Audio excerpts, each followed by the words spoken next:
হরে Krishna. Jagannath base কিচেনের পক্ষ থেকে সবাইকে জানাচ্ছি কৃষ্ণপ্রীতি শুভেচ্ছা ও ভালোবাসা। আজকে চলে এসেছে আবারও একটি ভিডিও নিয়ে।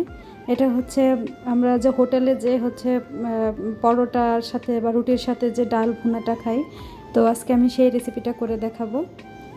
তো এই রেসিপিটা করার জন্য দেখো এখানে আমি হচ্ছে নিয়েছি গাজর, তারপর নিয়েছি পেঁপে আর নিয়েছি আলু। তো এখানে আপনারা আপনাদের পছন্দ মতো সবজি নিয়ে নিতে পারেন, তবে বেশিরভাগ রেস্টুরেন্টে কিন্তু এই ধরনের সবজিগুলোই ব্যবহার করা হয়। আর এখানে নিয়েছি আমি হচ্ছে 250 গ্রামের মতো ছোলার ডাল। তো ছোলার ডালটা আমি হচ্ছে প্রায় 3 ঘন্টা 4 ঘন্টার মতো ভিজিয়ে রেখেছিলাম। এবার এটাকে হচ্ছে আমি একটা আমার প্রেশার কুকারে দিয়ে দিচ্ছি। দিয়ে এখানে আমি এটাকে 4-5টা ছিটি আনিয়ে নেব। আর এখানে আমি যে সবজিগুলো ছিল সেই সবজিগুলো আমি একসাথে দিয়ে দিচ্ছি স্বাদ মতো লবণ, আর দিয়ে দিচ্ছি 3 কাপের মতো জল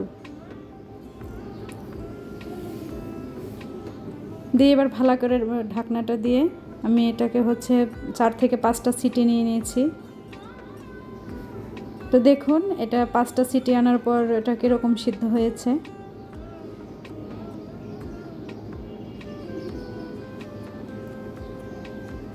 ডালটা স্মুথভাবে সিদ্ধ হয়ে গিয়েছে। এখন আমি হচ্ছে একটা কড়াই বসাই দিয়েছি, দিয়ে এটাতে দিয়ে দিচ্ছি তেল। ফোড়নের জন্য দিয়ে দিচ্ছি 2টো শুকনো মরিচ,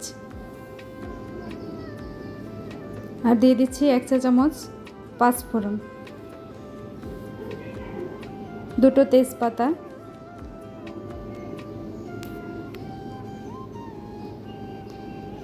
দিয়ে এটাকে একটু ভালো করে নাড়িয়ে চাড়িয়ে নেব। এবারে এখানে দিয়ে দিচ্ছি আমি আগে থেকে গ্রেট করা আদাটাকে একটু ব্রাউন করে ভেজে নেব।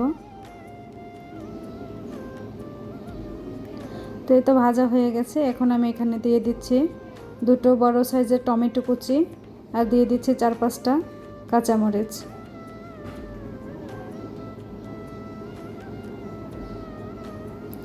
তো টমেটোকে ভালো করে একটু নেড়ে ছেড়ে নেব যেন টমেটোটা একটু মোটামুটি গলে আসে।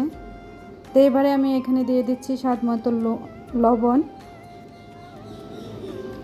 দিয়ে দিচ্ছি হলুদ গুঁড়ো, সামান্য একটু চিনি, দিয়ে দিচ্ছি জিরার গুঁড়ো, ধনে গুঁড়ো,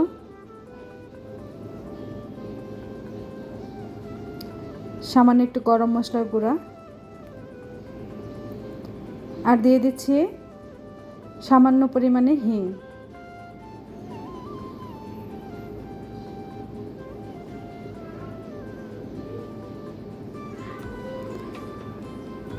এবার আমি এখানে দিয়ে দিচ্ছি পনির।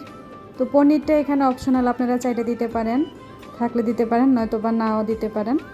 তো আমার কাছে ছিল তাই আমি এখানে প্রায় 200 গ্রামের মতো পনির দিয়ে দিয়েছি। দিয়ে এবার এটাকে হচ্ছে আমি ভালো করে একটু ভেজে নিয়েছি। দেখুন আমার এটা মশলাটা হয়ে গেছে, তেলটা উপরে উঠে এসেছে। এবার আমি আগে থেকে যে সেদ্ধ করা যে ডাল আর সবজিটা ছিল সেটা দিয়ে দিচ্ছি, দিয়ে এবার ভালো করে একটু মিশিয়ে নিচ্ছি।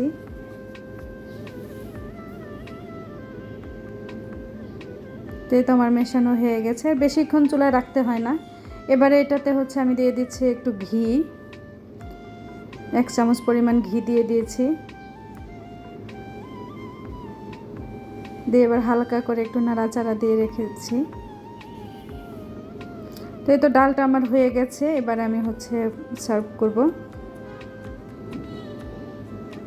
তো এভাবে রান্না করে আপনারা দেখবেন খেতে কিন্তু দুর্দান্ত হয়, রুটির সাথে বা লুচির সাথে খেতে খুব ভালো হয়।